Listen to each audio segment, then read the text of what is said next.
let's get another one going in this set. And how about something a bit more solid as we see this. And if you play the French, this is fine. So if you just want to play a solid position and not have to know anything to play against the Jobava-London, just go a6. And you just get a game. And don't put the bishop out here because they need something to attack to be able to focus on. Otherwise, they're more than likely going to play a terrible positional game because they don't understand the nuances with knight c3.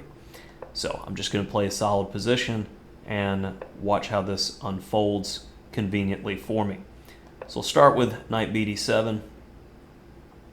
And normally g4 is going to be better than something like knight f3, which is already that first indicator that something's going to go wrong pretty soon.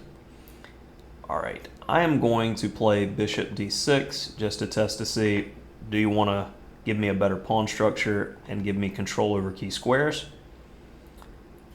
Okay, we're going that way now.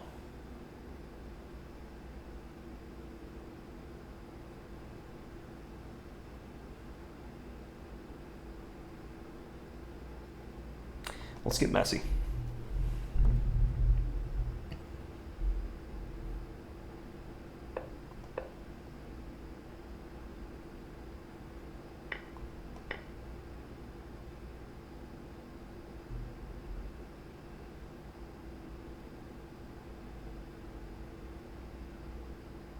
This didn't work out as well as I thought. Bishop e2 is good.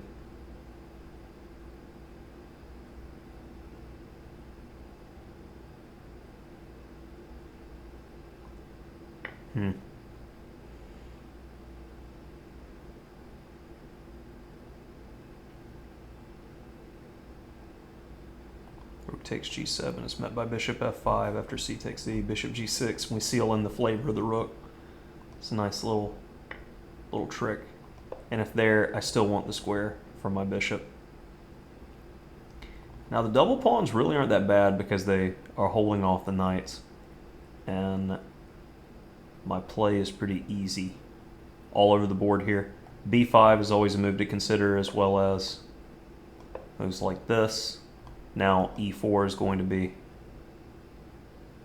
problematic in the least to try to accomplish for white. And if you can't get an e4, what's the plan going to be? It's probably queen e2, b5, knight h4, bishop e6, e4, de.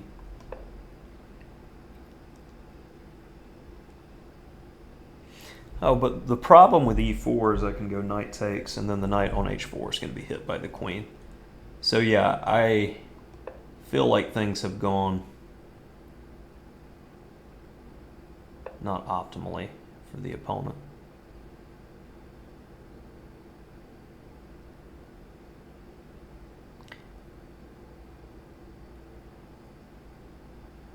Yeah, I was missing that the rook was hanging if I took in some lines. The queen's on e4.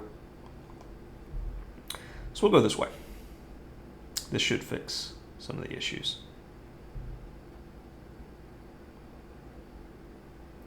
Done with development.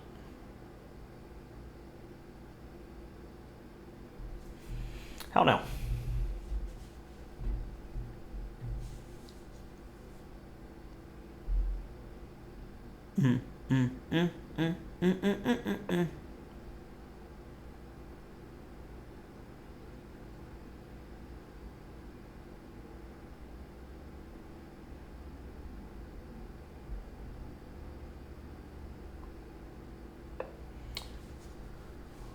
He didn't like that idea, so we're just going to put it back on the table. If you can't find the best move, find the most annoying one. Typically works.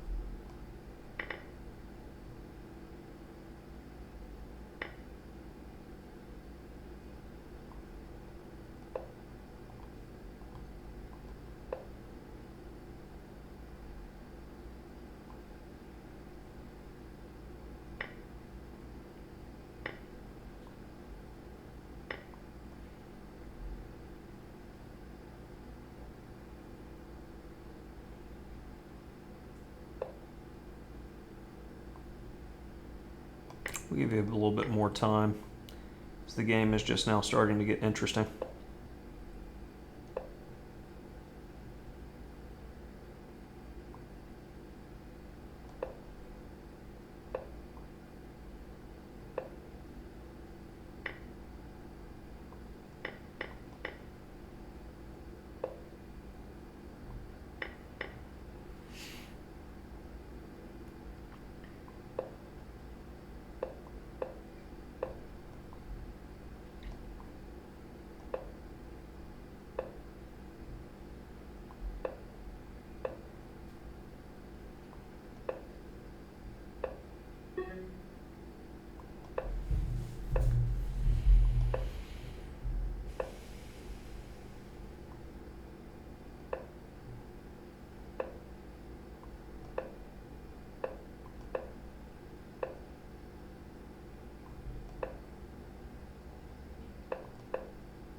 Alright, so flag is always an option when you get in trouble.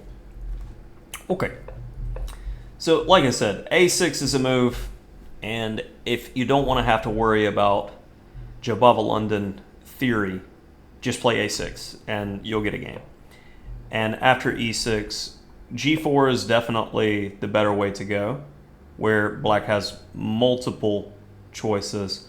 Personally, I'm not a fan of this type of winnower idea, but c5 seems just fine. And this is just a position I've seen before in my students' games. There's no issue here. And going for c5 is definitely an option, but I got more creative with allowing this pawn structure change. And okay, so I didn't evaluate the position terribly, and my follow-up was good. Okay, so I felt like I had done something wrong, but in retrospective, I played some good moves in this game.